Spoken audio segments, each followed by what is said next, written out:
Good afternoon to all. Welcome to fill the form. मैं Ritu, CDP teacher, आप सभी का फिल द फॉर्म पे बहुत बहुत स्वागत करती हूँ। सभी लोग जल्दी जल्दी मेरे साथ कनेक्ट होते जाइए, फिर हम आज की क्लासेस को स्टार्ट करेंगे। और एक बार आप सभी क्लियर करते जाना कि मेरी वॉइस और वीडियो सही है कि नहीं। आप लोगों के लिए क्लियर है? सभी कुछ ओके है?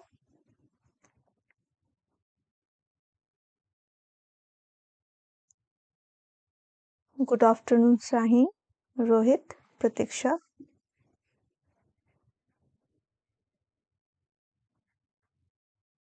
सभी को गुड आफ्टरनून। सभी लोग जल्दी जल्दी मेरे साथ कनेक्ट होते जाइए ताकि हम आज का एमसीक्यू स्टार्ट कर सके। ये सब आप लोग के साथ बहुत ज़्यादा क्वेश्चंस को सॉल्व करना है। ये सब आप लोगों के लिए बहुत इम्पोर्टेंट है आपके प्रैक्टिस के लिए, क्योंकि अभी आप जितना एक्सरसाइज करेंगे, जितनी प्रैक्टिस करेंगे, एमसीक्यू और पीवाईक्यू करेंगे, उतना ही आपके लिए एग्जाम में हेल्पफुल रहेगा। Saanvi, good afternoon. Good afternoon Mahi. Shivaji, good afternoon. सभी को गुड आफ्टरनून। तो स्टार्ट करते हैं हम आज की क्लास। तो फर्स्ट ऑफ ऑल मैं बता देना चाहती हूँ कि जो हमारा फिल द फॉर्म है उसका हमारा अपना टेलीग्राम चैनल है, और सीडीपी का, आपका सीटेट का फिल द फॉर्म का अलग से टेलीग्राम चैनल है।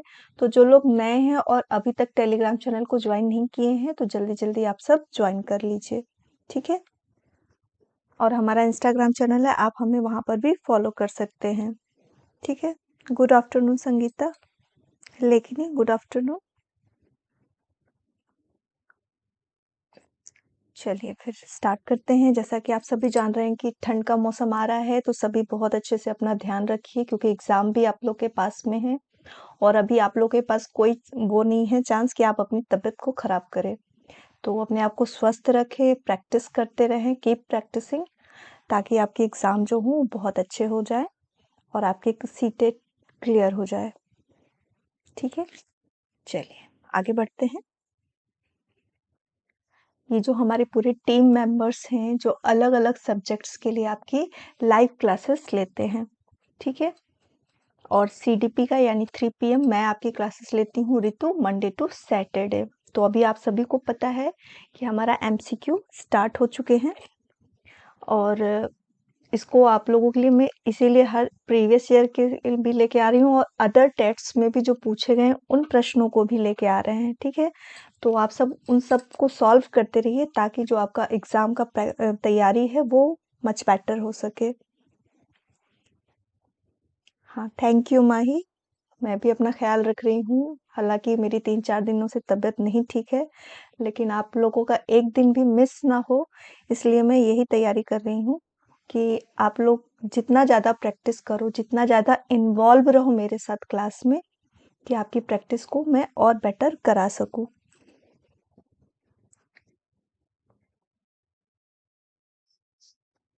चलिए फिर आगे बढ़ते हैं। सभी को गुड आफ्टरनून। और ये जो तैयारी हमारी हो रही है, फर्स्ट पेपर और सेकंड पेपर दोनों के लिए हो रही है, ठीक है। और यहाँ पे अगर आप हमारा सीटेट का कोर्स लिए हैं, जो बच्चे लिए हैं और जो नहीं लिए हैं वो लेना चाहते हैं तो ले ले। तो वहाँ पे आपको लाइव क्लासेस मिलेंगी, पीडीएफ नोट्स मिलेंगे, मॉक टेस्ट होंगे, पीवाईक्यू होगा, क्लास डाउट भी होगा, जो मेरा और सुखवंती मैम का 12 नवंबर को है, ठीक है। रात में 9 PM गूगल मीट पे हम करेंगे, ठीक है। सभी को गुड आफ्टरनून। चलिए फिर आगे बढ़ते हैं, स्टार्ट करते हैं आज का सेशन। तो सभी लोग एक गहरी सांस लेकर अपने एग्जाम को स्टार्ट करिए, और इसको एग्जाम की तरह ही लीजिए कि आपके एग्जाम में वो पैटर्न्स प्रैक्टिस कर रहे हैं, ठीक है। और केयरफुल होकर क्वेश्चंस को पढ़िए और उसका आंसर करिए, ठीक है। और क्लास में आप स्टार्ट टू एंड तक बने रहिए। हर एक क्वेश्चन आपके लिए बहुत इंपॉर्टेंट है, हर इजी हो चाहे डिफिकल्ट हो, हर क्वेश्चन को करना चाहिए। और आपका जो पैटर्न आएगा वो सभी हार्ड ही नहीं आएंगे, इजी क्वेश्चन भी आएंगे और हार्ड भी आएंगे। तो हर तरह के क्वेश्चंस को हम देखेंगे, ठीक है। चलिए फिर स्टार्ट करते हैं हम आज की क्लास। सोनल, ज्योति, मीला, सबको गुड आफ्टरनून। चलिए स्टार्ट करते हैं आज की क्लास। फर्स्ट क्वेश्चन देखते हैं। कि बाल विकास में आनुवंशिकता और पर्यावरण की भूमिका के बारे में निम्नलिखित में से कौन सा कथन सही है? ठीक है, पर्यावरण की भूमिका तय है जबकि आनुवंशिकता के प्रभाव को बदला जा सकता है। ठीक है, यानी पर्यावरण जो है फिक्स्ड है और आनुवंशिकता को हम बदल सकते हैं, ऐसा ये आपसे कह रहा है। सेकंड, आनुवंशिकता की भूमिका तय है जबकि पर्यावरणीय कारक ज्यादा भूमिका नहीं निभाते हैं। थर्ड है, आनुवंशिकता और पर्यावरण दोनों की भूमिका तय है और इसे बदला नहीं जा सकता। फोर्थ है, आनुवंशिकता और पर्यावरण का सापेक्ष प्रभाव विकास के विभिन्न क्षेत्रों में भिन्न भिन्न होता है। तो आंसर करिएगा क्वेश्चन नंबर 1 के लिए, which of the following statement regarding the role of heredity and environmental in child development is correct? तो ध्यान दीजिएगा कि करेक्ट है। लेखनी जी का आंसर आ गया है। 1 बोल रहे हैं, सभी 1 बोल रहे हैं। लेखनी ने जो किया है सी कहा है। तो अगर मैं बात करूं कि बच्चे के विकास पे पर्यावरण और आपके हेरिडिटी या आनुवंशिकता दोनों का प्रभाव पड़ता है और इन दोनों का जो संबंध होता है वो क्या होता है?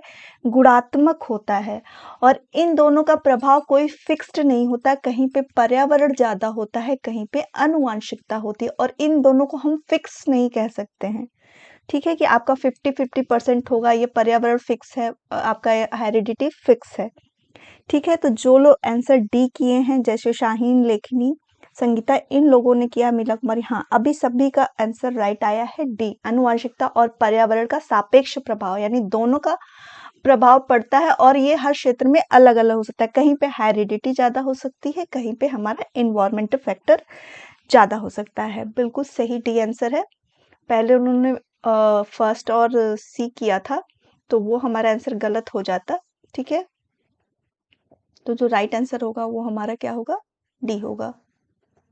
चलिए नेक्स्ट क्वेश्चन की तरफ बढ़ते हैं। हमारा आंसर ये होगा। नेक्स्ट क्वेश्चन देखते हैं कि विकास के चरणों के संदर्भ में 2 से 6 वर्ष तक के चरण को क्या कहा जाता है? जो 2 to 6 ईयर के बच्चे होते हैं वो क्या होते हैं? Early childhood, middle childhood, infancy या एडोलसेंस? क्वेश्चन नंबर 2 का सभी आंसर करेगा। हाँ, क्वेश्चन नंबर 1 का 4 सही है, सभी ने राइट आंसर किया है। क्वेश्चन नंबर 2 का करेगा, in context of stages of development what is the stage from 2 to 6 year called? Early childhood, middle childhood, infancy या एडोलसेंस?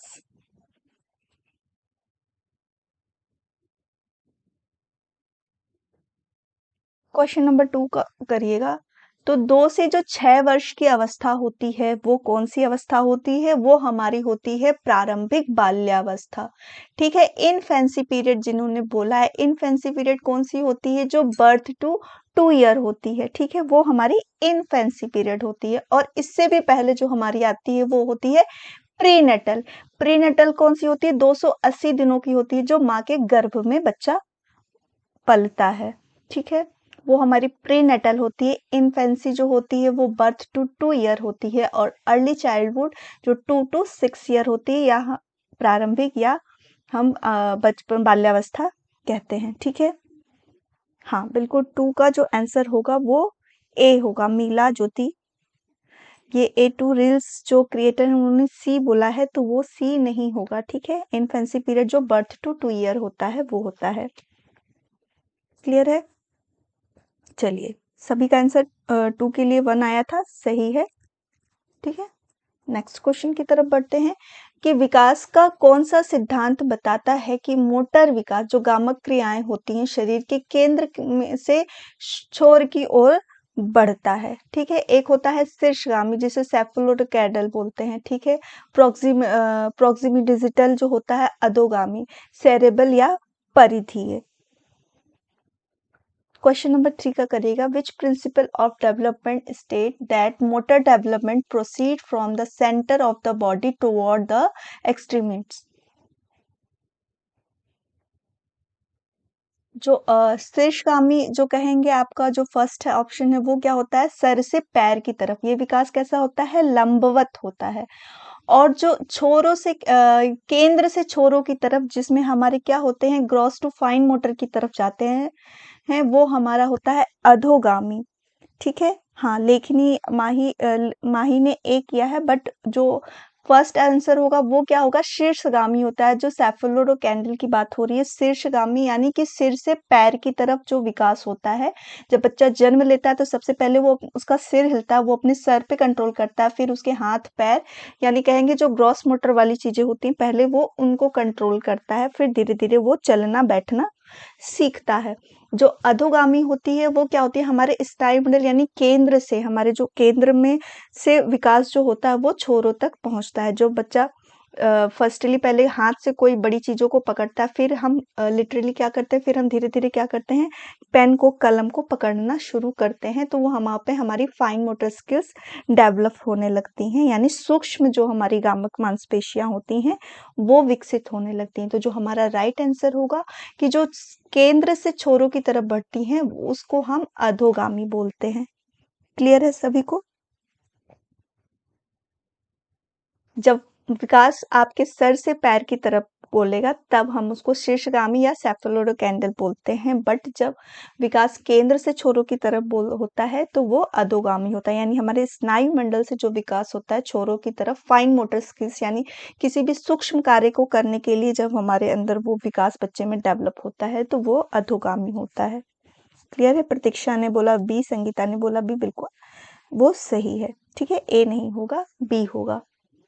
क्वेश्चन नंबर 4 की कल भी इसका एक क्वेश्चन मैंने कराया था आप सभी को। आज फिर इस तरह से ये जो पेपर है आपकी जनवरी का पेपर है जो 2022 में हुआ था ऑनलाइन, उसका क्वेश्चंस है ये। ठीक है, चलिए आगे बढ़ते हैं नेक्स्ट क्वेश्चन की तरफ कि 4 साल की बच्ची रिया को उसके माता पिता ने डांटा जब उसने सब्जियां खाने से इनकार कर दिया। मेक बिलीव यानी खेलने के दौरान रिया ने इसी तरह का व्यवहार अपने डॉल के साथ किया। खेलते हुए इसी तरह का व्यवहार दोहराती है, तो उसके व्यवहार से दोहराया गया ये क्या है? प्राथमिक सामाजिकरण है, माध्यमिक सामाजिकरण है, या फिर परिपक्वता है, या आनुवांशिकता प्रोग्रामिंग का खुलासा है? Unfolding of genetic programming. Answer करिएगा सभी 4 का। क्वेश्चंस क्लियर आपको दिख रहे हैं स्क्रीन पर?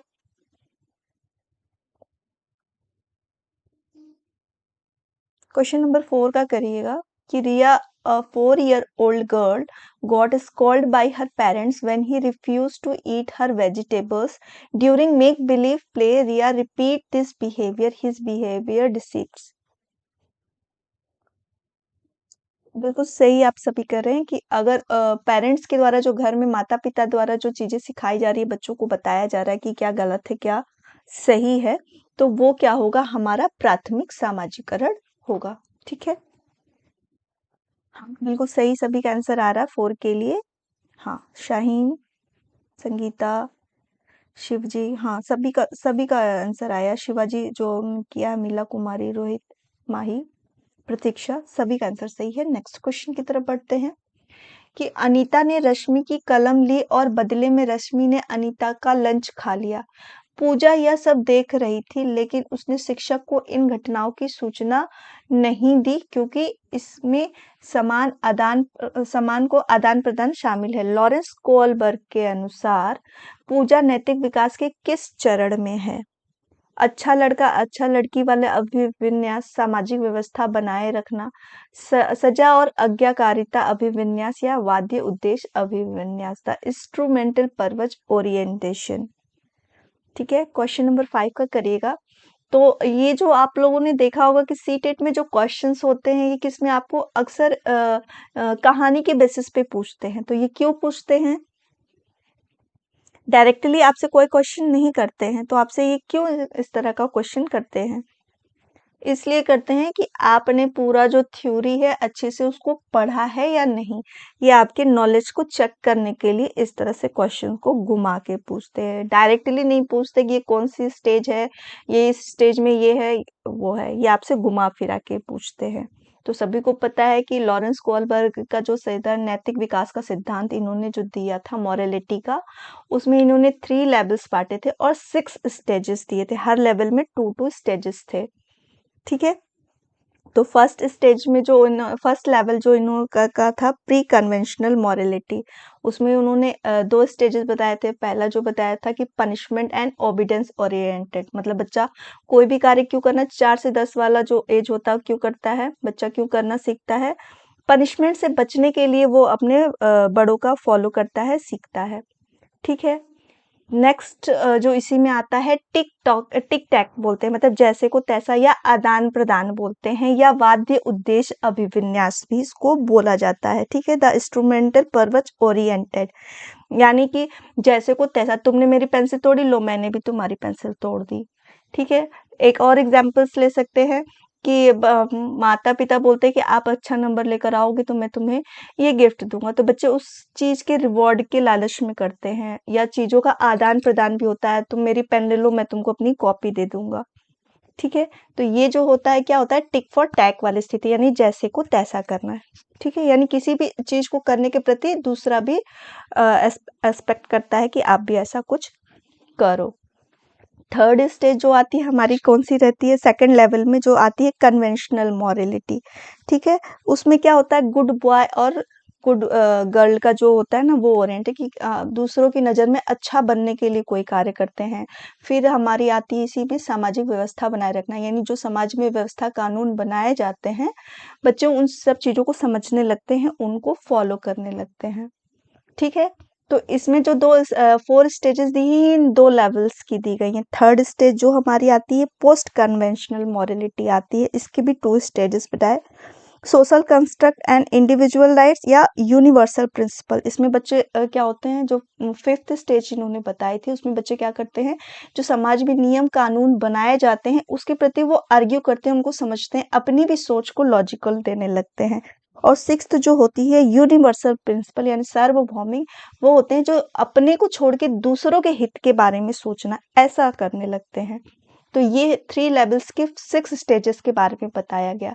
और अच्छा लड़का अच्छा लड़की कौन सा है, सेकंड लेवल का 3rd स्टेज है। और सामाजिक व्यवस्था बनाए रखना सेकंड लेवल का ही आपका 4th स्टेज है।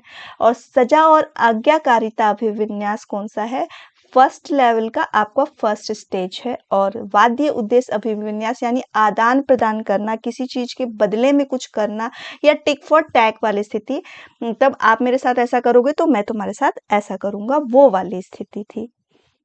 तो वाद्य उद्देश्य अभिविन्यास हो गया, ये हमारा आता है फर्स्ट लेवल का सेकेंड स्टेज। तो यहाँ पे क्या हुआ कि उसने उसने कलम दी, उसके बदले में उसने अपना लंच दिया, यानी चीजों का आदान प्रदान हो रहा है, एक दूसरे की सहमति से एक दूसरे को हम क्या कर रहे हैं, तो मुझे ये दो मैं तुम्हें वो दूंगा, जो टिक फॉर टैक वाली आती है। तो ये हमारा कौन सा स्टेज हो जाएगा, वाद्य उद्देश्य अभिविन्यास। ठीक है।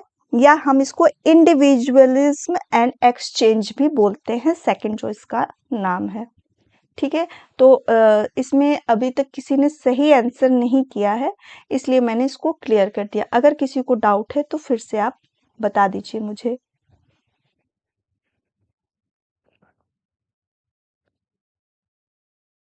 हाँ, 5th का डी होगा। क्लियर है सभी को, अभी किसी तरह का कोई डाउट। 5th का डी है, जहाँ पे चीजों का आदान प्रदान हो रहा है, एक दूसरे को सहमति की, एक कार्य के बदले में हम दूसरा कार्य कर रहे हैं, इसे टिक फॉर टैक वाली स्टेज भी कहते हैं। ठीक है।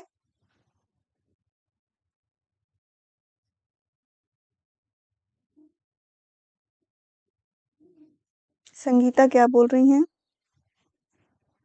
ये आपका 1 to 3 जनवरी को जो फर्स्ट पेपर हुआ था सीडीपी का, सीडीपी के क्वेश्चंस हैं, 2022 का है। ठीक है। इसमें लॉरेंस कोहलबर्ग जी का जो है लेवल 3 है, इसके 6 स्टेजेस हैं जिसको मैंने बताया। किसी को कोई डाउट है इस क्वेश्चन में?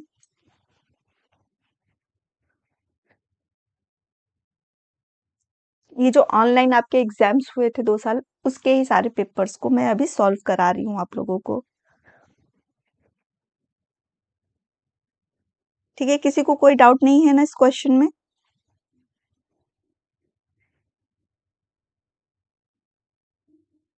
ओके, ठीक है, संगीता बोल रही है, समझ में आ गया। सभी लोग भी करेंगे तो अच्छा लगेगा कि सबको समझ में आएगा, क्योंकि आप सब हमारे साथ जुड़े हो, आप सब मेरे साथ पढ़ रहे हो, ठीक है?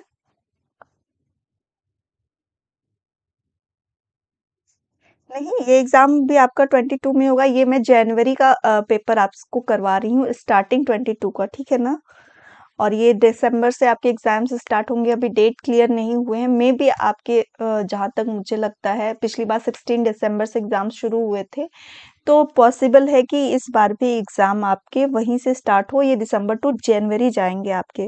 क्योंकि ऑनलाइन एग्ज़ाम हैं, सभी को बारी-बारी देने में तो ये सब टाइम लगता है। ठीक है लेखनी?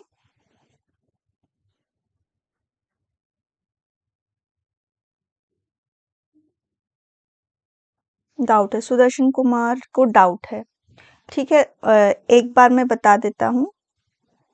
बताती हूँ क्वेश्चन के लिए कि ये जो आपके लॉरेंस कोहलबर्ग जी का नैतिक विकास का सिद्धांत है, इन्होंने 3 लेवल्स बाँटे थे। 3 लेवल्स में इन्होंने 6 स्टेजेस की बात करी थी और हर लेवल में 2-2 स्टेजेस को इन्होंने डिवाइड किया था। तो फर्स्ट लेवल जो हमारी थी, प्री कन्वेंशनल मॉरलिटी, ठीक है? इसके अंदर 2 स्टेजेस आती हैं। एक हमारा कौन-सा आता है, पनिशमेंट एंड ओबीडियंस ओरिएंट, यानी सज़ा और आज्ञाकारिता अभिविन्यास।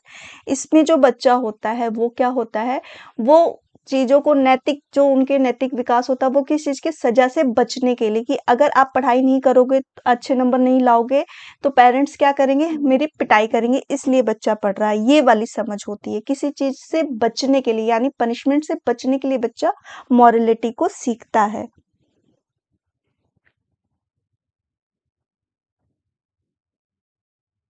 ठीक है? सेकंड जो हमारी आती है, वो क्या होती है, वाद्य उद्देश्य अभिविन्यास बोलते हैं, इंस्ट्रूमेंट पर्पज बोलते हैं, या टिक फॉर टैग भी बोलते हैं, और इसको हम क्या बोलते हैं, इंडिविजुअलिज्म एंड एक्सचेंज, यानी कि चीज़ों का आदान-प्रदान भी बोला जाता है। तो ये हमारी जो 2 स्टेजेस हैं, ये लेवल स्टेज हैं, ये फर्स्ट लेवल की हैं। ठीक है?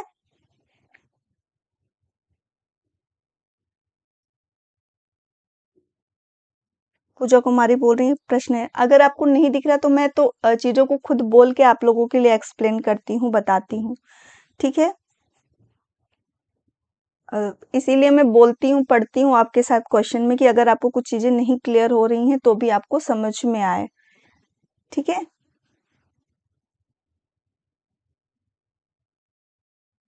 और भी किसी को ऐसी दिक्कत होती है कि पढ़ने में समझ में नहीं आता, मैं तो क्वेश्चंस को खुद भी आप लोग के लिए पढ़ती रहती हूँ। श्वेता जी बोल रही हैं, नाइस मैम।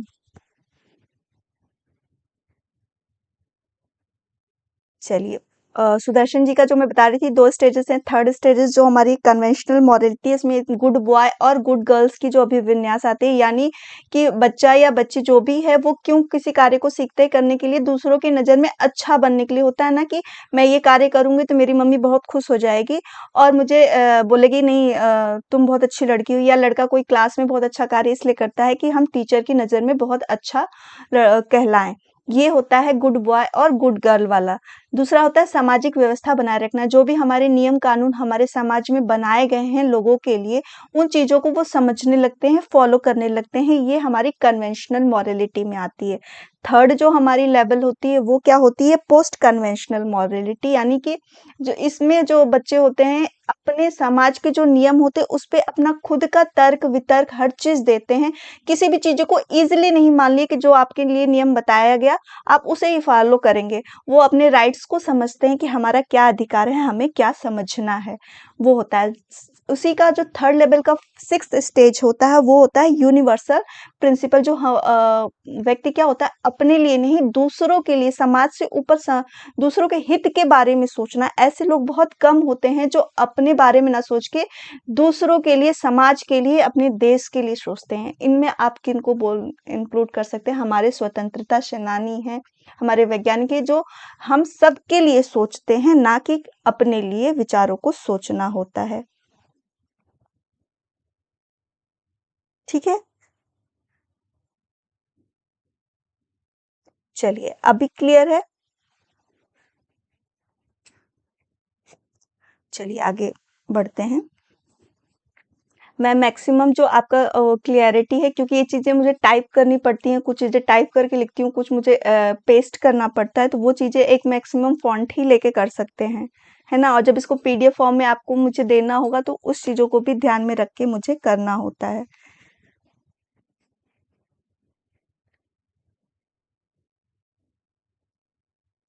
चलिए आगे बढ़ते हैं क्वेश्चन नंबर 6 की तरफ।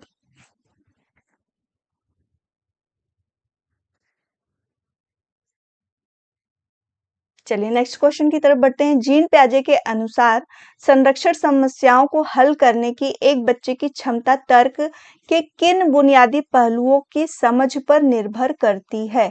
सेट्रेशन और रिवर्सिबिलिटी यानी कि केंद्रिता पे ध्यान देना और रिवर्स करना, मुआवजा और वर्गीकरण, और तीसरा है विकेंद्रीकरण और प्रतिवर्तिता, और चौथा है सकर्म और अनुमान।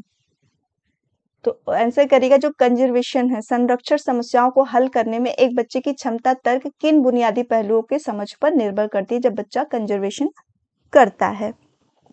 आंसर करिएगा सभी क्वेश्चन नंबर 6 का। ठीक है, कंजर्वेशन क्या है कि आकार में परिवर्तन होने पर क्या होता है, मात्रा में परिवर्तन नहीं होता है। ठीक है, वो हमारा कंजर्वेशन होता है। हाँ, बिल्कुल सही आंसर आ रहा है विकेंद्रीकरण, यानी कि रिवर्सिबल तो होती है, बच्चे क्या होते हैं असेंडिंग डिसेंडिंग समझने लगते हैं, चीज़ों को क्या होते हैं रिवर्स काउंटिंग करना सीख जाते हैं, ये सब जो होती हैं आपके कंजर्वेशन में आ जाती हैं, ये सब करते हैं। विकेंद्रीकरण यानी कोई भी एक समस्या उसको कई तरीकों से सोचने लगते हैं। ठीक है, तो जो राइट आंसर होगा वो हमारा थर्ड होगा। आप सभी आंसर कर रहे हैं, बिल्कुल राइट कर रहे हैं। ठीक है, 6 का सी होगा, बिल्कुल सही आप सभी का है। चलिए नेक्स्ट क्वेश्चन की तरफ बढ़ते हैं। ये आपका है जनवरी का, 1 टू 3 जनवरी का पेपर है, फर्स्ट पेपर है 22 का। ठीक है, चलिए नेक्स्ट क्वेश्चन की तरफ बढ़ते हैं कि राघव घोड़े की सवारी का प्रतिनिधित्व करने के लिए झाड़ू की सवारी करने का नाटक करता है। इस क्षमता को कहा जाता है, ये किस एज में होता है? जो आपके जीन पियाजे जी ने संज्ञानात्मक विकास के 4 स्टेजेस बताए थे, उसी स्टेजेस में से ये एक विशेषता पूछी गई कि कोई बच्चा जो खिलौनों से खेलता है वो झाड़ू को एक प्रतीकात्मक रूप में क्या करता है, उसको सवारी करता है। तो वो प्रतीकात्मक प्रतिनिधित्व करता है, अहंकारवाद करता है, संरक्षण करता है, या फिर सीरिएशन करता है। सिंबॉलिक जो आपका आएगा किस में आएगा, प्री ऑपरेशनल स्टेज में आएगा। मैंने बताया था बच्चे सिंबॉलिक की चीजों को मतलब संकेत के माध्यम से चीजों को खेलने लगते हैं। जैसे बच्चे ने घोड़े को देखा, कुछ भी कार्टून देखा या कुछ भी देखा, तो उसने एक झाड़ू ले लिया और झाड़ू को घोड़े के रूप में बनाकर वो खेलने लगा। और बच्चे ने अपने अपने बहुत सारे लोगों ने देखा होगा कि बच्चे क्या होते हैं अपने पापा के ऊपर चढ़ जाते हैं, घोड़े की सवारी करने लगते हैं। मतलब चीजों को किसके माध्यम से खेलने लगते हैं, सिंबॉलिक संकेतों के माध्यम से किसी संकेत के रूप में अपने जो खेल हैं या किसी सम्मान को उस संकेत के रूप में यूज करने लगते हैं। तो जब भी संकेत की बात आए और संकेतों के माध्यम से बच्चा खेलना है, वो हमारी क्या होती है प्री ऑपरेशनल स्टेज, जो 2 से 7 वर्ष होती है, उसमें आती है प्रतीकात्मक प्रतिनिधित्व। ठीक है, हाँ सभी का आंसर सही है। 7th के लिए ए बिल्कुल सही आ रहा है आंसर। चलिए नेक्स्ट क्वेश्चन की तरफ बढ़ते हैं कि लेव वाइगोत्स्की द्वारा प्रस्तावित समीपस्थ विकास के क्षेत्र की अवधारणा में समीपस्थ शब्द इंगित करता है कि प्रदान की गई सहायता वर्तमान क्षमता क्या है। ठीक है, in the concept of zone of proximal development proposed by Lev Vygotsky, the term proximal indicate that the assistant provide learners current।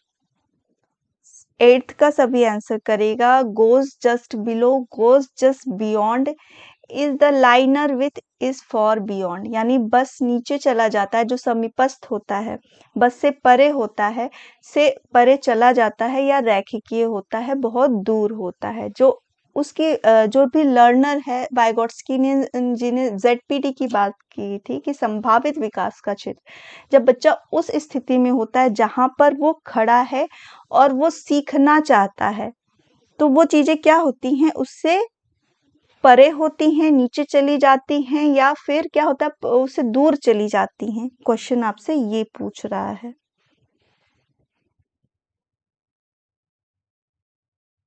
उससे परे नहीं चला जाता है, चीजें उससे परे होती हैं, ठीक है। तो यहाँ पे जो होगा गोज जस्ट बियॉन्ड, जो चीजें वो सीखना चाहता है उसके सीख से थोड़ी सी बाहर होती हैं, वहां पर जो खड़ा होता है कि व्हाट कैन आई डू और what can I do with the help of others, कि हम दूसरों की मदद से उस संभावित विकास पर कैसे पहुंच जाते हैं। तो वो वाली संभावित विकास क्या है कि जहाँ पर बच्चा खड़ा है और वो जान रहा है कि ये चीज़ें अभी यहाँ पर किसी की मुझे हेल्प मिलेगी, उसके परे से बाहर है कोई चीज़ सीखने के लिए, और वहाँ पे जब उसे कोई इस तरह की सहायता मिलेगी, तो वो अपने मैक्सिमम लेवल तक पहुँच सकेगा किसी के हेल्प से। तो राइट आंसर जो होगा हमारे बस से परे है, जहाँ पर बच्चा या लर्नर जो भी है वो खड़ा है, वो चीज़ें जो वो सीखना चाहता है उससे क्या है, वो परे हैं, गोज़ जस्ट बियॉन्ड। ठीक है, हाँ, सुदर्शन रोहित आंसर कर रहे हैं 8th का बी, बिल्कुल सही आंसर किया आपने। 8th का जो होगा आंसर हमारा बी होगा। प्रतीक्षा डी नहीं होगा, बी होगा। रैखिकिया बहुत दूर नहीं होती है, वो चीजें जब तक वो सीखना चाह रहा है, उसके अंदर इच्छा है, वो कर सकता है, उसी उम्मीद से वो खड़ा है, बस उससे थोड़ी सी वो चीजें क्या है, परे हैं, जो वो किसी की हेल्प के द्वारा उस कार्य को कर सकता है। क्लियर है? हाँ, शाहीन मिला, आपका आंसर सही आ रहा है, 8th का बी होगा। चलिए आगे बढ़ते हैं क्वेश्चन की तरफ, कि ब्लॉकों के एक सेट को इकट्ठा करते समय अकर्म खुद को निर्देश देते हैं। लेव वाइगोट्स्की के सिद्धांत के प्रकाश में अकर्म भाषण में संलग्न है। अकर्म जो बच्चा है वो क्या है, उसका नाम है, वो एक ब्लॉक सेट बना रहा है और खुद से ही वो बातें कर रहा है और अपने आप को डायरेक्शन दे रहा है। तो ये क्या है, अहंकारी है, निज है, सामूहिक है या सामाजिकरण है? A curve instruct himself while assembling a set of blocks. In light of Lev Vygotsky theory, a curve is engaging in speech. वो किस तरह की स्पीच कर रहा है?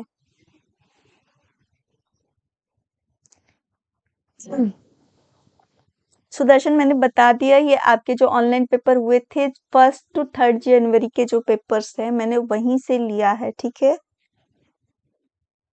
बिल्कुल सही आ रहा है आपका, कि इस तरह का अगर वाइगोट्स्की जी की बात हो रही है कि बच्चा खुद को डायरेक्शन कर रहा है या खुद को अपने एक डायरेक्शन में लेके जा रहा है, तो इसका जो राइट आंसर होगा वो क्या होगा, निजवार प्राइवेट स्पीच की जो बात करी थी वो वाइगोट्स्की जी ने की थी। अगर यहाँ पर आपका जीन प्याजे इस चीज को बोलते तो वो क्या हो जाता, अहंकारीवाद, यानी जीन प्याजे ने कहा जो बच्चे खुद से अपने से बातें करते हैं वो क्या होता है, सेल्फ सेंट्रिक, ईगो सेंट्रिक होते हैं। बट लेव वाइगोट्स्की जी ने कहा कि बच्चा इस तरह की अगर बातें करता है तो वो किस तरह का होता है, सेल्फ डायरेक्शन देता है, खुद को मोटिवेट करता है उस कार्य को निर्देशित करने के लिए, उस कार्य का हल ढूंढने के लिए।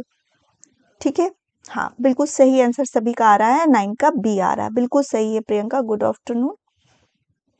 चलिए फिर आगे बढ़ते हैं क्वेश्चन नंबर 10 की तरफ। एकाधिक यानी मल्टीपल इंटेलिजेंस की बात हो रही है, एकाधिक बुद्धि का सिद्धांत द्वारा दिया गया, किसके द्वारा दिया गया, बहुबुद्धि का सिद्धांत, हार्वर्ड गार्डनर द्वारा, रॉबर्ट स्टर्नबर्ग, अल्फ्रेड बिने या बीएफ स्किनर के द्वारा? आंसर करिएगा। बीएफ स्किनर जो थे आपके किसका सिद्धांत, कंडीशनिंग वाला दिया था, अल्फ्रेड बिने ने एक खंड का दिया था और रॉबर्ट स्टर्नबर्ग ने ट्राइकैकिक थ्योरी दी थी। तीनों के बारे में मैंने आपको बता दिया। तो बहुबुद्धि का सिद्धांत जो दिया था वो किसने दिया था, हार्वर्ड गार्डनर ने। ठीक है, इन्होंने बोला कि बुद्धि के कई प्रकार होते हैं और ये 8 प्रकार की बुद्धियों की बात करते हैं। ठीक है, ये हर बार में हर सेशन में क्वेश्चन आपको बना है, जितनी बार भी पूछे गए हैं बहुत बार क्वेश्चन आए हैं और मैंने आपको हर बार इसको बताया हुआ है। ठीक है, हाँ, बिल्कुल राइट आंसर आ रहा है सभी का कि हार्वर्ड गार्डनर है। बहुबुद्धि का सिद्धांत हार्वर्ड गार्डनर ने दिया, रॉबर्ट स्टर्न ने ट्राइकैकिक थ्योरी दिया, त्रिबुद्धिकारक सिद्धांत दिया है, अल्फ्रेड बिने ने एक खंड सिद्धांत दिया और बीएफ स्किनर ने कौन सा सिद्धांत दिया, ये आप मुझे कमेंट बॉक्स में बताएंगे।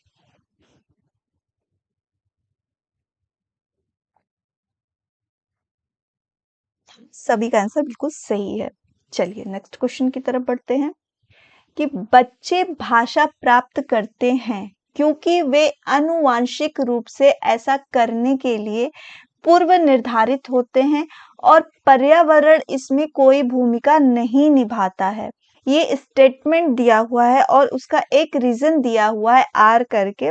ये स्टेटमेंट और रीजन वाले क्वेश्चन बहुत हैं, और आपके जो एक दो वाले जो पूछे जाते हैं कि पहला दूसरा तीसरा कौन सा सही है, इसको करिए, तो इसको भी करना पड़ता है।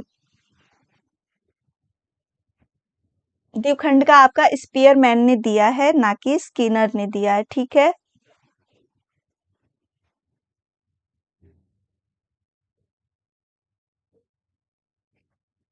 स्पीयरमैन ने आपका द्विबुद्धि सिद्धांत, द्विखंड सिद्धांत दिया है, ठीक है। अल्फ्रेड बिडने ने एक खंड का सिद्धांत दिया है, ठीक है।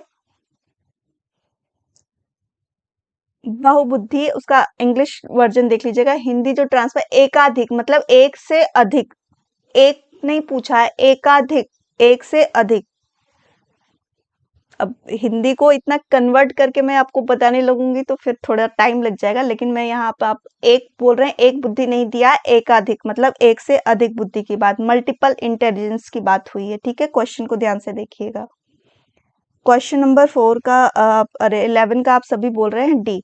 हाँ, बिल्कुल सही आंसर है कि बच्चे की भाषा प्राप्त करते हैं, क्योंकि ये आनुवंशिक रूप से ऐसा करने के लिए पूर्व निर्धारित होता है और पर्यावरण की इसमें कोई भूमिका नहीं होती है। बिल्कुल गलत बात है, पर्यावरण के द्वारा ही बच्चे भाषा को सीखते हैं, जैसा उनको हम देखते हैं, जिस तरह के परिवेश में रहते हैं बच्चे उसी तरह की भाषा को सीखते हैं। जैसे हम यहाँ पे इंडिया की बात करें तो हम सब जनरली ज़्यादातर हिंदी बोलते हैं, तो बच्चे जो हम बोलेंगे वही सुनेंगे। फॉरेन या अदर स्टेट में जाइए तो जहाँ वो जो लैंग्वेज यूज़ करते हैं बच्चे उन भाषा को ही सीखते हैं, तो इन्वायरमेंट का जो फ़र्क वो होता है वो तो पड़ता ही है। तो स्टेटमेंट गलत है। इसका जो रीज़न दिया गया कि भाषा केवल आनुवांशिकता का एक उत्पाद है, तो ये बिल्कुल गलत है। तो यहाँ पे जो हमारा राइट आंसर होगा वो हमारा 4 हो जाएगा। ए और आर दोनों गलत हैं, ठीक है। चलिए नेक्स्ट क्वेश्चन की तरफ बढ़ते हैं कि निम्नलिखित में से कौन सा एक संभावित जोखिम कारक जो वंचित समूह के बच्चों के सीखने के विकास में शामिल है, यानी कि उसके लिए हेल्पफुल नहीं है। निम्नलिखित में से कौन सा एक संभावित जोखिम कारक है, मतलब रिस्क वाली चीज है, जो वंचित समूह के बच्चे जो विकास के लिए आते शामिल है उनके लिए उपयोगी नहीं है। उनकी क्षमताओं और बहुत कम उत्तेजना होने के बारे में शिक्षक को नकारात्मक मान्यताएं रखनी चाहिए। पाठ्य पुस्तक में शामिल कहानियों में केंद्रीय पात्रों के रूप में हंसिए के समूह का प्रतिनिधित्व, यानी वंचित समूह के लोगों का, हंसिए यहाँ से जो वंचित समूह की बात कही गई है, रखी गई है। जहां भी संभव हो स्कूल ज्ञान के साथ स्थानीय ज्ञान के बीच में संबंध पर जोर देना है। कक्षाओं में विषम समूहीकरण, यानी बोलेंगे हेट्रोजीनियस जो होती है ग्रुपिंग करनी चाहिए।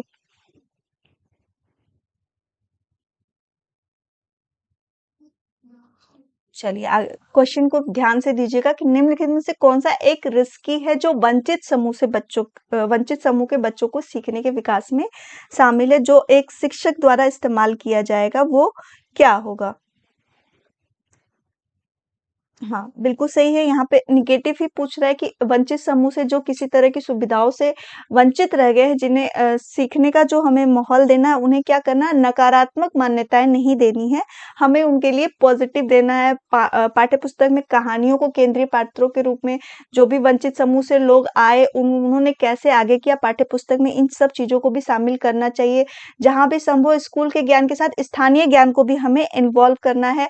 और जो वंचित समूह से बच्चे, उनको हर तरह के बच्चों में, या कि उनको स्पेशल कैटेगराइज नहीं करना कि तुम वंचित समूह से आए हो तो तुम्हारा दूसरा समूह रहेगा, उनको विषम समूह यानी हर तरह के बच्चों में शामिल करना, ये सब करना चाहिए, बजाय कि उनकी क्षमताओं को बहुत कम उत्तेजना होने के बारे में शिक्षक को नकारात्मक मान्यता रखनी है कि वो इस चीजों को सीख ही नहीं सकते, वो विकास नहीं कर सकते।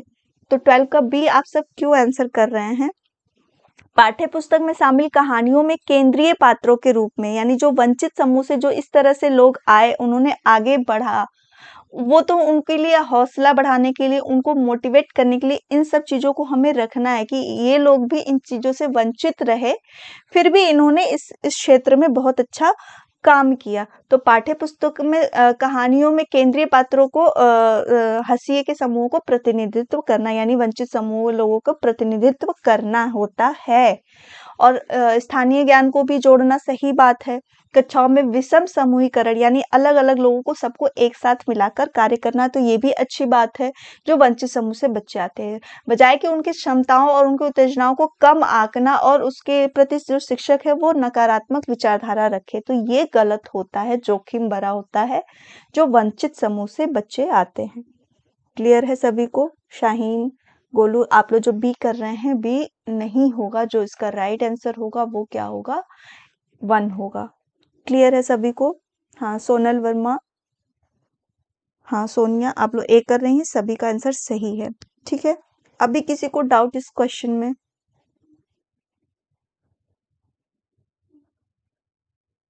इस क्वेश्चन में किसी को कोई डाउट है? अगर कोई डाउट नहीं हो तो फिर हम आगे देखते हैं क्वेश्चंस को।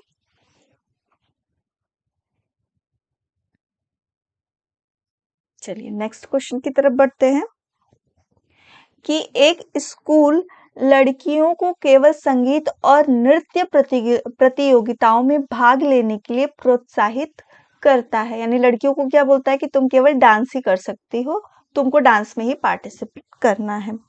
और लड़कों को केवल खेल में भाग लेने के लिए प्रोत्साहित करता है। स्कूल का यह परिप्रेक्ष्य क्या दर्शाता है? लिंग स्टीरियोटाइप को चुनौती देता है, जो जेंडर रूढ़िवादिता है उसको चुनौती देता है। लड़कों और लड़कियों की कैदी क्षमताओं को बढ़ावा देने के लिए एक व्यवहारिक दृष्टिकोण है, यानी कि तुम लड़के हो तो तुम ये काम में कर रहे हो, लड़की हो तो तुमको यही कार्य करना है, उनके लिए करना है। लिंग पूर्वाग्रह को दर्शाता है, प्रशासन के प्रगतिशील दृष्टिकोण को इंगित करता है। बिल्कुल सही आंसर आप सभी का आ रहा है कि लिंग रूढ़िवादिता को पूर्वाग्रह को दर्शाता है कि क्यों लड़के डांस नहीं करते हैं, लड़के भी डांस करते हैं, लड़कियां भी खेल सकती हैं। अगर ऐसा नहीं होता तो हमारे जो सानिया नेहवाल हैं, ये लोग हैं, तो ये लोग क्या नहीं खेलती? सभी ये जो बात कही गई है गलत की। आजकल आपने देखा होगा कि डांस वाले कितने सारे प्रोग्राम आते हैं, उसमें लड़के भी अच्छे परफॉर्म करते हैं, लड़कियां भी करती हैं, गेम्स में भी लड़के भी गए हैं, लड़कियां भी गई हैं। हर क्षेत्र में हर जगह दोनों बराबर हैं। ठीक है, हाँ बिल्कुल सही आंसर आ रहा है आप लोग का 13 का सी। चलिए फिर नेक्स्ट क्वेश्चन की तरफ बढ़ते हैं। सभी आंसर करिए, सभी पार्टिसिपेट करिए।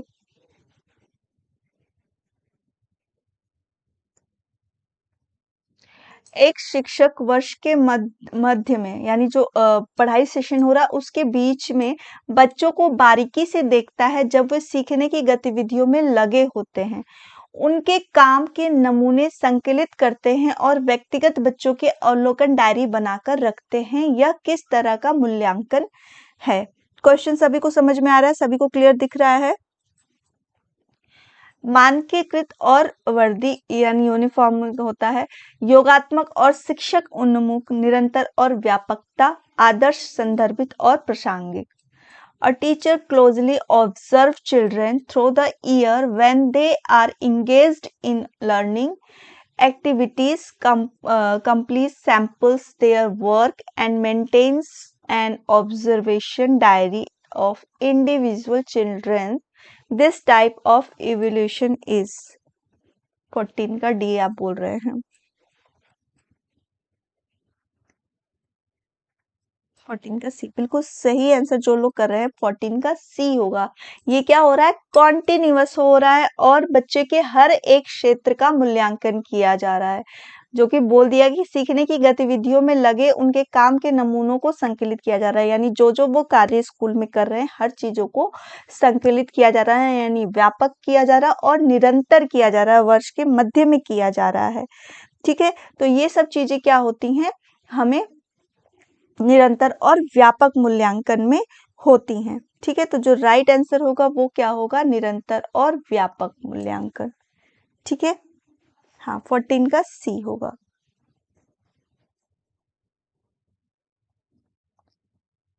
ठीक है, क्लियर दिख रहा है आप सभी को? अभी इससे ज्यादा मैं करूंगी तो क्या हो जाएगा चीजें?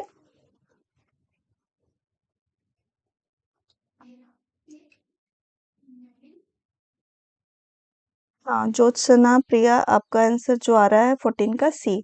तो आप समझ रहे होंगे कि मैं इसको ज़ूम करूँगी तो ये कितना ज़ूम आपको दिखने लगेगा, ठीक?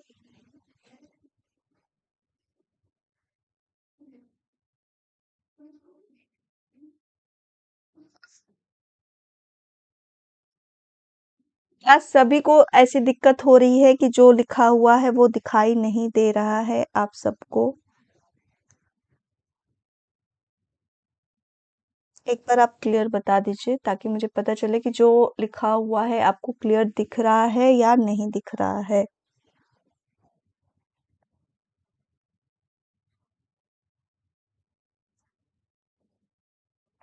और सभी लोग एंड तक बने रहिए, सभी देखिए हर एक क्वेश्चंस इम्पोर्टेंट है और ये आपके ऑनलाइन पेपर्स में सभी की डिमांड थी कि ऑनलाइन पेपर्स को पहले सॉल्व कराऊँ मैं, तो वही मैं कर रही हूँ। ओके ठीक है, ज्योत्सना बोल रही हैं, दिखाई दे रहा है।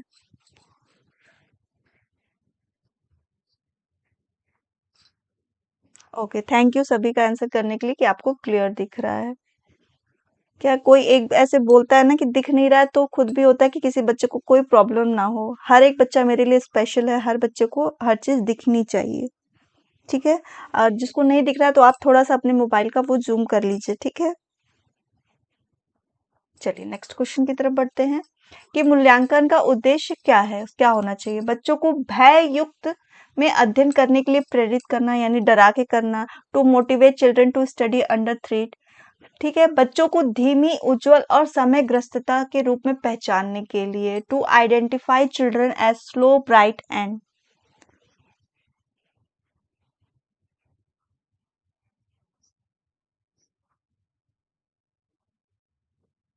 ठीक है? सीखने पर विश्वसनीय प्रतिक्रिया प्रदान करने के लिए यानी to provide credible feedback on learning, कक्षा प्रतियोगिता को प्रोत्साहित करने के लिए।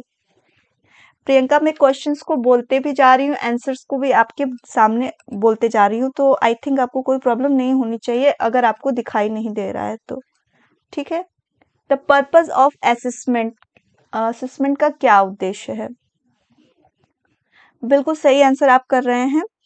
15 का सी होगा कि सीखने में हम क्या करते हैं, हम सीखना क्यों करते हैं, हम एक विश्वसनीय क्या करते हैं फीडबैक लेने के लिए कि लर्नर ने कितना सीखा, कहाँ तक सीखा और क्या चीजें उसको समझ में नहीं आ रही हैं ताकि हम उसको सुधार करके फिर से बच्चे को सिखा सके, ठीक है? तो जो हमारा राइट आंसर होगा थर्ड होगा, third is the right answer, ठीक? हाँ बिल्कुल सही, सभी ने आंसर बिल्कुल सही किया है।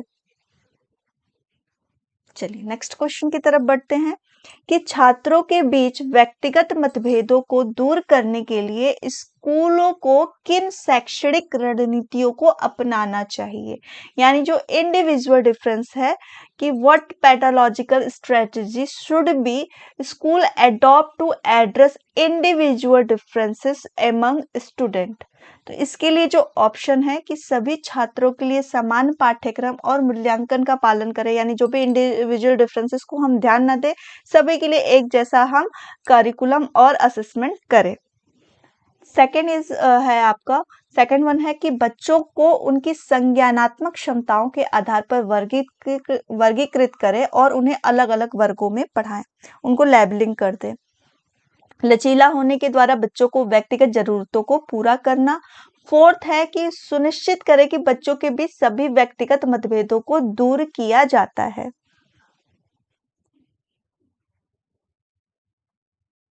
16 का स्नेहा ने किया है सी। गोलू बोल रहे हैं ए, सोनल वर्मा बोल रही हैं 4।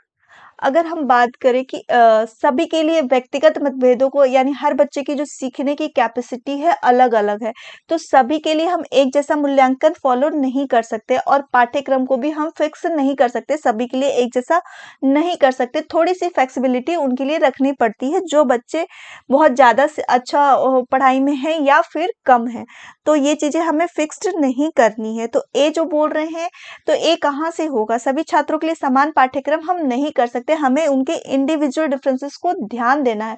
और सभी के लिए जो असेसमेंट है, अगर हर बच्चे की सीखने की समझने की क्षमता है तो सभी के लिए जो मूल्यांकन होगा वो भी हमारा समान नहीं होगा। बच्चों की उनकी संज्ञा, मतलब जो बच्चा अच्छा है उसको हम अलग बांट दे, जो कम पढ़ने में उसको हम अलग बांट दे, तो ये भी बिल्कुल गलत है। व्यक्तिगत मतभेदों को अगर हम ध्यान में रखते हैं, हमें क्या करना है, जो हमारा करिकुलम है उसे हमें फ्लेक्सिबल बनाना है और बच्चे की जरूरत जितनी हो उसके अकॉर्डिंग उस चीज को हमें प्रोवाइड कराना है। ठीक है, तो राइट आंसर जो हमारा होगा third is the right answer, कि cater the individual needs of children by being flexibility. बच्चों की जरूरतों को ध्यान में रखते हुए हमें उसको लचीला बनाना है। तो जहाँ पे बच्चे की बात हो कि हमें जो भी हम पढ़ाई शिक्षा कर रहे हैं, हमें बच्चे को सेंटर में रखना है, उसको चीजों को हमको ध्यान में रखना है और उसके अकॉर्डिंग हमें सब कुछ उसे प्रोवाइड कराना है। तो राइट आंसर जो हमारा होगा वो क्या होगा, लचीला होने के द्वारा बच्चों को व्यक्तिगत जरूरतों को पूरा करना। ठीक है, तो 16 का जो हमारा होगा थर्ड होगा। चलिए, हाँ, सी आपने किया, पहले ए कर रहे थे फिर सी किया, तो ये हमारा राइट आंसर होगा। ठीक है, ज्योत्सना, प्रतीक्षा, रवि, हाँ बिल्कुल सही है। लेखनी, आप लोग का आंसर बिल्कुल सही है। चलिए नेक्स्ट क्वेश्चन की तरफ बढ़ते हैं कि attention deficit hyper activity disorder, इसको हम शॉर्ट में क्या बोलते हैं, ADHD भी बोलते हैं। ठीक है, इस तरह के बच्चे क्या होते हैं, अति सक्रिय होते हैं, संवेदनशीलता जो उनमें होती है वो निश्चित नहीं होती, बहुत ज्यादा आवेगी होते हैं। इस तरह के छात्रों को हम attention deficit hyper activity disorder के बच्चे कहे जाते हैं। इस तरह के बच्चों की पहचान थोड़ी मुश्किल होती है कक्षा में, पर ऐसे बच्चे कक्षा में आपके होते हैं। तो इनकी जो एक विशेषता होती है वो आपको बतानी है कि चुपचाप बैठकर काम करने की प्रवृत्ति होती है, आसानी से विचलित होने की प्रवृत्ति होती है, लंबे समय तक दूसरों को ध्यान से सुनने की प्रवृत्ति होती है, यानी कि ब्रेक के बिना लंबे मार्ग पढ़ने की क्षमता होती है, ability to read long passage without break. तो 17 का सभी आंसर करिएगा कि which characteristic is a student with attention difficult hyper active disorder, deficit hyper active disorder, ADHD likely to have. इस तरह के बच्चे जो होते हैं वो अति सक्रियता होती है उनमें। ठीक है, आवेगी होते हैं, विस्मृति, किसी चीजों को जल्दी याद करने की धारणा इनकी कम होती है, विचलितता होती है, व्याकुलता होती है, बेचैनी होती है। मतलब ये कक्षा में किसी भी तरह से किसी चीज पर सेंटर नहीं होते, इनका जो कॉन्सेंट्रेशन होता है वो भटका हुआ होता है, वो किसी चीजों को बहुत ध्यान से नहीं सुनते हैं, शांति से नहीं बैठ सकते हैं। अति सक्रियता यानी किसी भी चीज पे स्थिरता इनकी बनी नहीं रहती है। तो आंसर ए नहीं होगा, लेखनी जो बोल रही हैं आंसर वो बिल्कुल सही है कि आसानी से विचलित होने की प्रवृत्ति होती है, किसी भी तरीकों से ये जल्दी ही डिस्ट्रैक्ट हो जाते हैं, किसी भी चीज को एकाग्रता से देख नहीं सकते हैं, ना ये बैठ सकते हैं, इनके अंदर व्याकुलता बहुत ज्यादा होती है, आवेग बहुत ज्यादा होता है, स्थिरता बहुत कम पाई जाती है। ठीक है, तो ये सब जो होती है इनकी विशेषताएं होती हैं। ठीक है, निर्देशों का पालन पूरी तरह से नहीं करते, किसी चीज का अधिगम इनको अच्छे से नहीं होता है, तो जो चीजें इनको समझ में कम आएगी, अधिगम नहीं होगा, तो ये ऐसे क्या बच्चे करेंगे, वो डिस्ट्रैक्ट करेंगे, क्लास को भी, अपने को भी डिस्ट्रैक्ट करेंगे और कक्षा को भी डिस्ट्रैक्ट करेंगे। ठीक है, हाँ, तो इसका जो राइट आंसर होगा वो क्या होगा, आसानी से विचलित हो जाते हैं, किसी भी चीज में स्थिरता इनके अंदर नहीं होती है, क्योंकि इनमें सक्रियता बहुत ज्यादा होती है। ठीक है, चलिए नेक्स्ट क्वेश्चन की तरफ बढ़ते हैं कि 18 नंबर का क्वेश्चन करेगा, प्रतिभाशाली छात्रों को पढ़ाने के लिए एक शिक्षक को चाहिए, किस तरह प्रतिभाशाली बच्चों को शिक्षा हमें प्रोवाइड करानी है, किस तरह की शिक्षा देनी है। हाँ, मीला, अपर्णा, आप लोग 17 का बी कह रही हैं, बिल्कुल राइट आंसर है, 17 का बी होगा।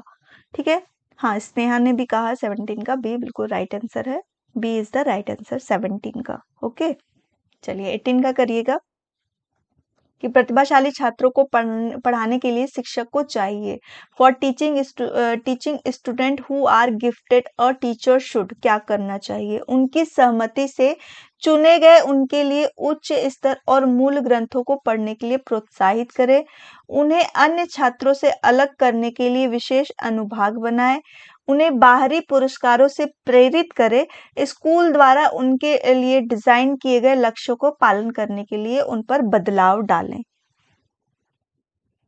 हाँ, बिल्कुल सही आप सभी कर रहे हैं। एंड 18 का फर्स्ट होगा कि उनकी सहमति को जिसमें बच्चे इंटरेस्ट ले रहे हैं उसके अकॉर्डिंग हमें क्या करना है, original text for them choose with their context. Original मौलिकता, प्रवाहिकता, ये सब जो होती है गिफ्टेड चाइल्ड बच्चों की विशेषताएं होती है और उसी के अकॉर्डिंग बच्चों को हमें शिक्षा प्रोवाइड करानी है। तो A1 is the right answer. सभी का आंसर बिल्कुल सही आ रहा है 18 का, बिल्कुल सही है, आप सभी एकदम सही आंसर कर रहे हैं। नेक्स्ट क्वेश्चन की तरफ बढ़ते हैं कि चौथी कक्षा का छात्र रमन कम दृष्टि का है और उसे पाठ्य पुस्तक से पढ़ने और काम करने में कठिनाई होती है, तो उनके शिक्षा को चाहिए किस तरह की उन्हें शिक्षा हमें उपलब्ध करानी है। Raman, a student of class 4th, has low vision and has difficulty to reading and doing work from the textbook. His teacher should, उसके टीचर को क्या करना चाहिए? ठीक है, adviser her his parent advise his parents to complete the work for him. अपने माता पिता को उसके लिए काम पूरा करने के लिए सलाह देना चाहिए कि तुम अपने माता पिता से कार्य कराओ। ठीक है, उसके पाठ्य पुस्तक का उल्लेख करने से स्थायी रूप से छूट दे। पाठ्य पुस्तकों से ऑडियो रिकॉर्ड किए गए पाठों को के साथ पढ़ने को प्रदान करें। आजकल बुक में आप देखते होंगे छोटे बच्चों में, और उसमें ऑडियो एक सीडी दी जाती है ताकि बच्चे वो ऑडियो के थ्रू भी चीजों को पढ़ सके। तो वो किस तरह के बच्चों के लिए होगा? जिनको कम सुनाई देता है या फिर दिखाई देता है। ठीक है,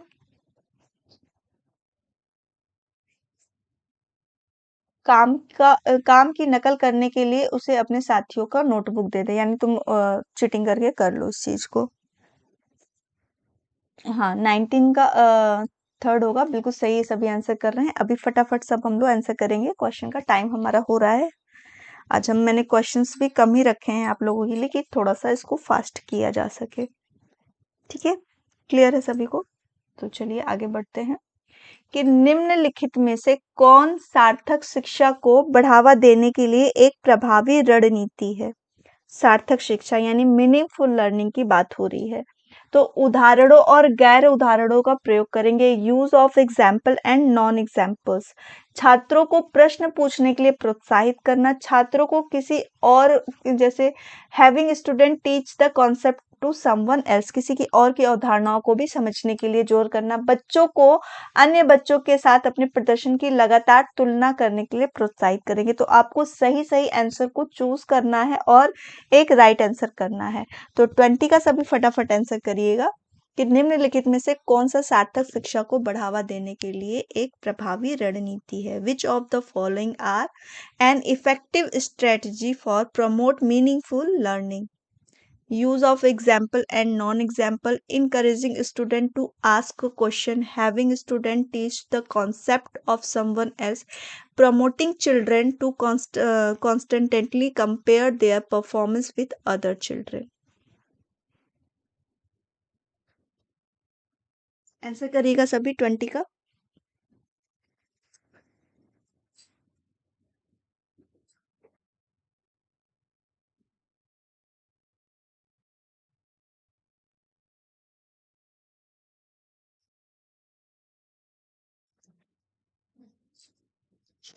और 20 का बोल रहे हैं आप 4, लेकिन सी। हाँ, बिल्कुल सही है। जो हम उदाहरण और गैर उदाहरण का उपयोग तो करेंगे ही, छात्रों को प्रश्न पूछने के लिए भी प्रोत्साहित करेंगे और अवधारणाओं से भी चीजों को सीखने के लिए बोलेंगे जो दूसरों के द्वारा करी गई हैं। ठीक है, तो हमें क्या करना है? तुलना नहीं करानी है बच्चों में कि एक दूसरे के प्रदर्शन से तुलना करो और उस तरह से प्रोत्साहित करें कि हमको तुलना करानी है। तो राइट आंसर क्या होगा ना? हमारा थर्ड होगा, जिसमें हम ये तीनों ऑप्शन को सही मानेंगे। ठीक है, चलिए नेक्स्ट क्वेश्चन की तरफ बढ़ते हैं। मीरा स्कूल के बाद गिटार का अभ्यास करती है क्योंकि वह गतिविधि से प्यार करती है और इसे संतोषजनक, क्योंकि वो इस गतिविधि से उसको अटैचमेंट है, तो इसे बहुत संतोषजनक पाती है। Meera practice guitar after school as she love the activity and find it very satisfying. ये मतलब किस तरह से संतोष उसको मिलता है। ठीक है, बाह्य प्रेरणा, आंतरिक प्रेरणा, कमी की जरूरत है और शारीरिक आवश्यकता है। वो उस इस कार्य को करने से किस तरह की प्रेरणा उसे प्राप्त होती है, प्रश्न में आपसे यह पूछा जा रहा है। 21 का 2, हाँ, माही का बी आ रहा है।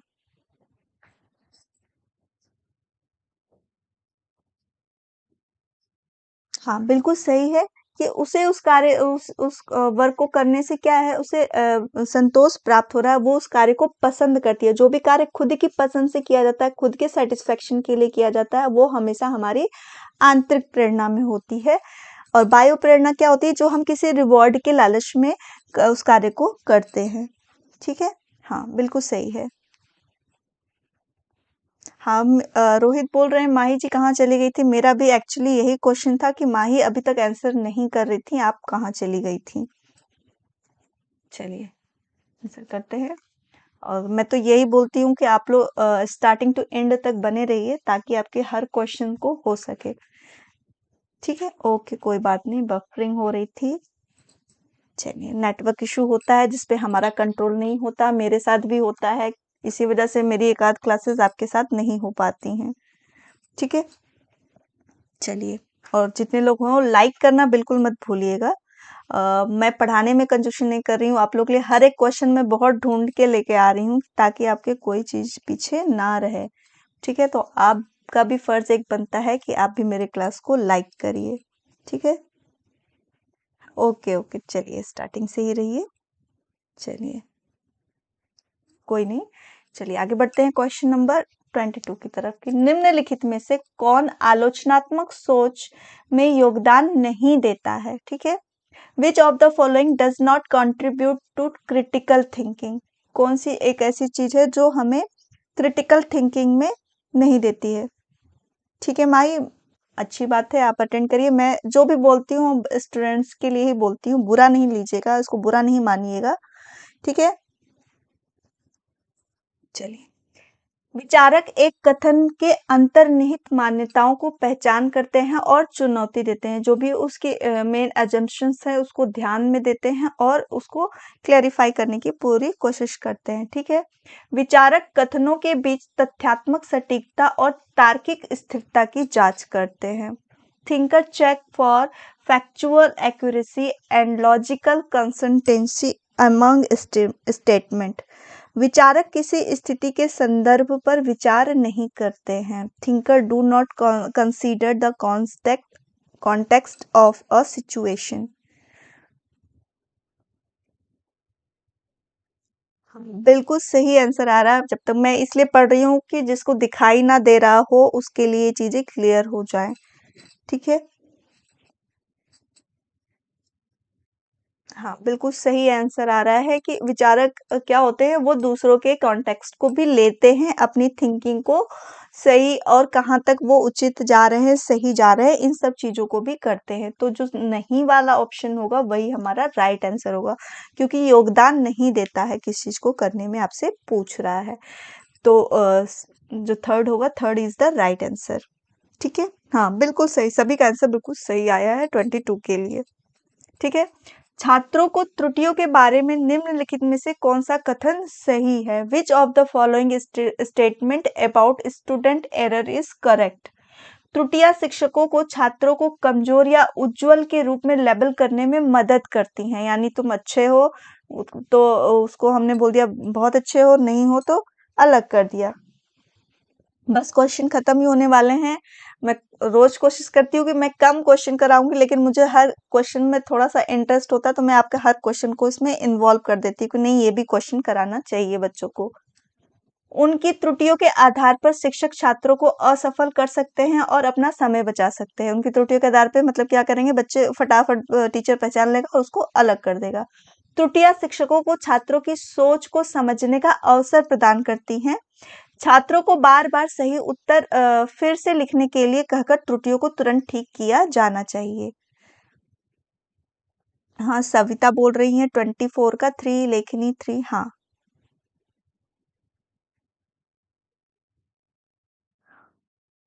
सभी पढ़ने में अच्छे हो, देखो जो मेहनत करेगा सबका रिजल्ट अच्छा आएगा, सब पढ़ने में तो सबकी मेहनत ही होती है जो उनको अच्छा करवाती है, ठीक है ना? और हम अपनी त्रुटियों से ही हर चीज़ सीखते हैं, तो ये भी चीज़ें जो बात कही जाती है आपको पेडागोजी और सीडीपी क्यों बताई जाती है? इसीलिए बताई जाती है कि आप उस आप रियल फैक्टर्स को समझ सकें, बच्चों के भी और खुद के भी। ठीक है, हाँ, बिल्कुल सही है कि शिक्षकों की सोच को समझने के अवसर प्रदान करती हैं त्रुटियाँ शिक्षक को भी समझाती हैं और छात्रों को भी रहती है कि हमने कहाँ तक सीखने में क्या गलती करी या क्या तरीका है जो बच्चों को बेस्ट वे से सिखा सकता है। और जब बच्चे गलती करेंगे तो हमें उनकी गलतियाँ समझ में आएँगी, उसका कारण समझ में आएगा तो हम उसको और बेटर तरीके से चीज़ों को सिखा सकेंगे। ठीक है, तो हमारा थर्ड इज़ राइट हो जाएगा। चलिए 24 की तरफ चलते हैं, थोड़ा फटाफट करेंगे, बस 2 क्वेश्चन बचे हैं। ठीक है? कि निम्नलिखित में से क्या रचनावाद की विशेषता नहीं है? रचनावादी कौन सी बात को नहीं बोलते हैं? शिक्षार्थी अपनी समझ का निर्माण करते हैं। नई शिक्षा वर्तमान समझ पर निर्भर करती है। सीखना सामाजिक संपर्क से बाधित होता है। सार्थक सीखना प्रामाणिक सीखने के भीतर होता है। Which of the following is not the characteristics of constructivism? ठीक है, जो रचनावादी बोलते हैं कि शिक्षार्थी अपनी समझ का निर्माण स्वयं करते हैं। नई शिक्षा का वर्तमान शिक्षा पर भी प्रभाव पड़ता है। सीखना जो होता है सामाजिक संपर्क से बाधित होता है, ये बात गलत कही क्योंकि जो भी आपके लेव वाइगोट्स्की जी ने बोला और कोहलबर्ग जी ने जो बोला, ये क्या बोला? इन्होंने यही बोला कि बच्चे क्या अपने समाज में रह के सीखते हैं, उनसे ज़्यादा सीखते हैं, तो वो चीज़ें हमें कभी बाधित नहीं करेंगी, हमें और भी चीज़ों को सीखने के लिए इनकरेज करेंगी, तो हम अपने लोगों और अपने समाज के द्वारा भी बहुत कुछ सीखते हैं। तो third is the right answer. ठीक है, 24 का लास्ट क्वेश्चन की तरफ बढ़ते हैं कि तीसरी कक्षा की पाठ्य पुस्तक में कार्टून और कहानियों का उपयोग किया जाता है, यह किस लिए होता है?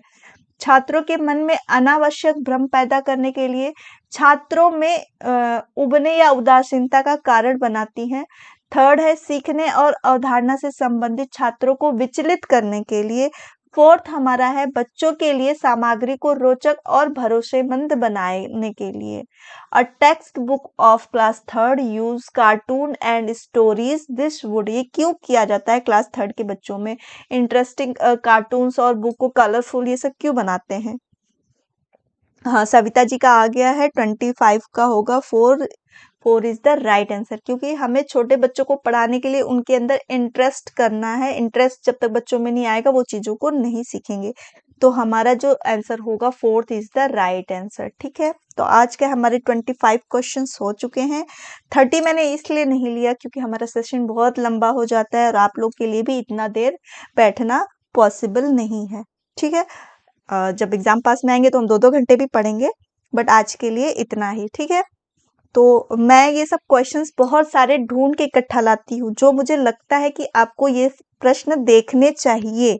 काफी इजी आप कर लेंगे, लेकिन ऐसे जो प्रश्नों को घुमा के पूछा जाता है मैं उन प्रश्नों को ही स्पेशली आप लोगों के लिए चुन के लाती हूँ। ये जो आपके ऑनलाइन पेपर होते हैं उनमें भी मैं अलग अलग पेपर्स को जो क्वेश्चन मुझे ज्यादा अच्छे लगते हैं मैं उनको ही आपके लिए देखती हूँ। ठीक है, चलिए माही का है 25 में 23। चलिए बहुत अच्छी बात है, आप सब बहुत अच्छा स्कोर करेंगे।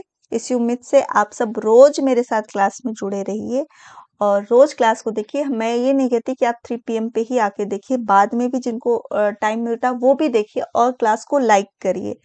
ठीक है, स्नेहा बोल रही है ऑल करेक्ट है, बिल्कुल बहुत अच्छी बात है स्नेहा। तो ये आपकी प्रिपरेशन ही है कि आपके सब क्वेश्चन सही हो रहे हैं, है ना? तो जिन बच्चों को नोट्स या इससे रिलेटेड किसी प्रकार की दिक्कत है तो आप हमारे व्हाट्सएप नंबर जो व्हाट्सएप ग्रुप है वहाँ पे कॉल करिए, उसमें ज्वाइन हुई आपको वहाँ से सारी जानकारी मिल जाएगी। ठीक है, और ऐसे ही रोज मेरे साथ क्लास में बने रहिए, अपना अप्रिशिएशन मेरे लिए दिखाएंगे तो मैं भी थोड़ी सी मोटिवेट हो जाऊंगी कि आप लोगों के लिए कि आपकी तैयारी सबसे बेस्ट हो सके। ठीक है, तो आज के लिए बस इतना ही। Thank you all of you, see you in the next day. ठीक है। ओके।